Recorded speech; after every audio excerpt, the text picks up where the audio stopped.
Hi there, I'm Jeanette and I'm back from SupplyGem with another video that delves deep into the features on the GoHighLevel platform. If you like these kind of videos, don't forget to give us a thumbs up, and if you're new here, don't forget to subscribe, because we bring out videos like this on a regular basis to keep you informed so you can make decisions about whether or not these platforms are right for you. And if you can't wait to get started with GoHighLevel, make sure you click our link in the description below, because we have an offer for an extended 30-day free trial. GoHighLevel is a huge platform aimed mostly at marketing agencies and professionals, but it's perfect for those who want to monetize their knowledge as well. The system allows you to create unlimited numbers of courses, and recently the platform developers have made some improvements to this feature. One of these improvements has been the introduction of course completion certificates. So let's jump into the platform and see how these work. To find the certificates, you need to be in the course creation feature, and you can find that in any of your GoHighLevel sub-accounts. Right now I'm in agency view, so I'm just going to click up here to switch, choose my sub-account, and then pick memberships from the menu on the left hand side. As you can see up here, we now have a certificate option. So click on that and it will open up the page. All the certificates that I have created before will be listed down here, so you can see I've already made 2. And if you want to create a new one, just click on the button in the top right corner. You can choose to use a certificate template, or you can choose to create one from scratch. Currently there are 5 templates available. I have them open here so we can have a quick look at them. We've got this one with quite a fancy border, another portrait view which is a little bit more simplistic. We have a landscape view one which is fairly minimal. I quite like this portrait view one, it feels quite modern to me. And then we have this very minimal one here, also in landscape view. So you can choose any of these to get started. Let's just pick this minimal one here. Click confirm, and it's going to open out into the editing screen. This works the same way as the other GoHighLevel page builders, but it's a lot more simplistic. You can see here there's not as many elements to pick from. All you do is you select the one you want and then drag it anywhere onto the page. This badge one, it's not my favourite.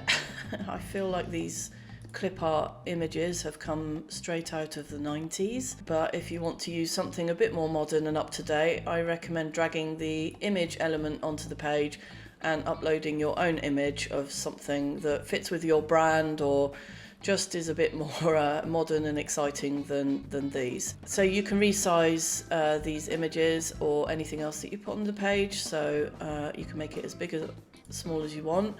To delete it, just click on it and then the trash can icon will appear and you can just get rid of it.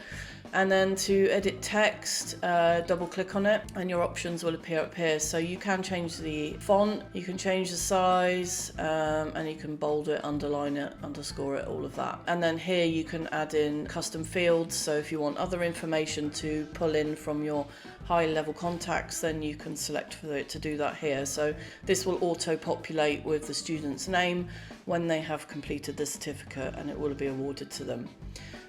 You also have the signature box here, so you can just create one from the available fonts, but if you want to use your own signature, then you're going to have to upload it as an image and then drag that onto the screen. Okay, so you can make it look how you want it to, but you kind of have to use the image icon a lot and manipulate it that way. Once the certificate is looking how you want, then you just save it, and then you can go back to the screen and it will be listed here. So that's how you edit them and that's how you create them. So when your certificate is ready, you then need to assign it to a course. Here's one I just edited earlier and got looking how I wanted. There was one thing I forgot to mention in the editing screen, and that's you need to give your certificate a name up here before you save it, because that's going to help you when you've got a whole bunch of created certificates listed here and you need to quickly find the one that you want. As you can see, GoHighLevel assigns a random number to each certificate, so unless you give it an actual name, it can be quite difficult to locate the one you're looking for. So I've got my certificate, and now I need to head over here to the Courses tab, select Products, and pick the relevant course I want to assign my certificate to.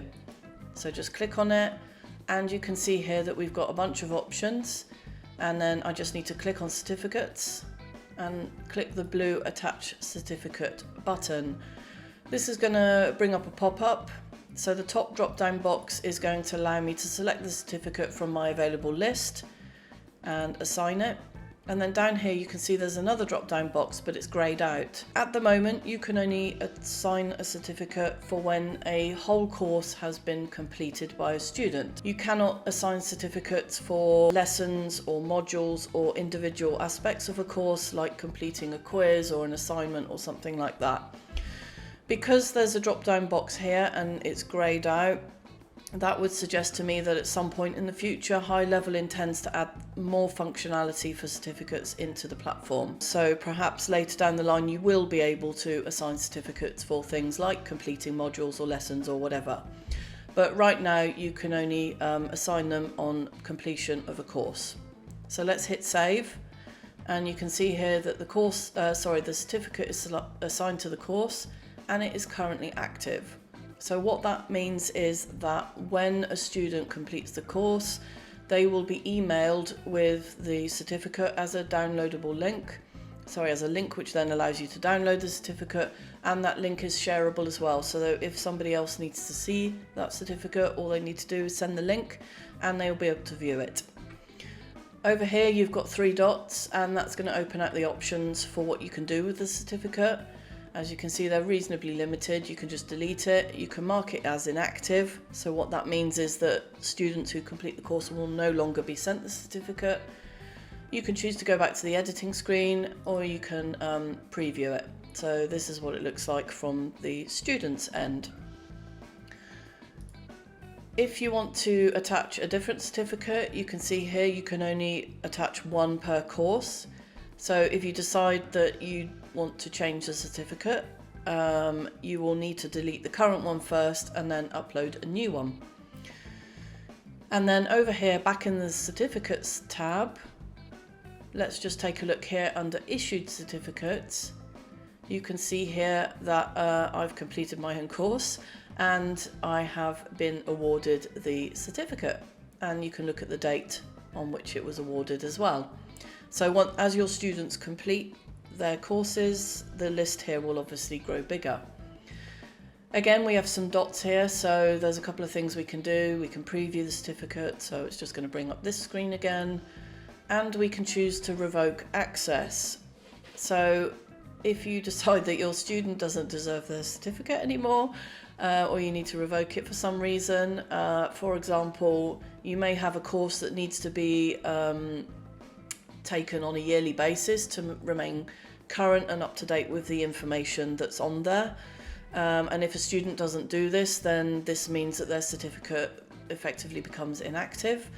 So in this case, you would need to go in and manually revoke the access. And what this will do it will render the link that they have for their certificate inactive. So whenever they click on it, nothing will happen, and they'll no longer be able to share it either. Okay, so if you need to do that, this is how you do it. So that's everything pretty much. Everything with that's currently included with the GoHighLevel certificate feature, and that's how you use it too. I'm always keen to hear your thoughts on GoHighLevel features that are introduced into the platform, so let me know if you think you'll use them down in the comments below. And if you're keen to check them out for yourself, don't forget we have a 30-day extended free trial available. All you have to do is click the link in the description below to sign up for it. That's all from me for now, and I'll see you in the next video. Bye bye.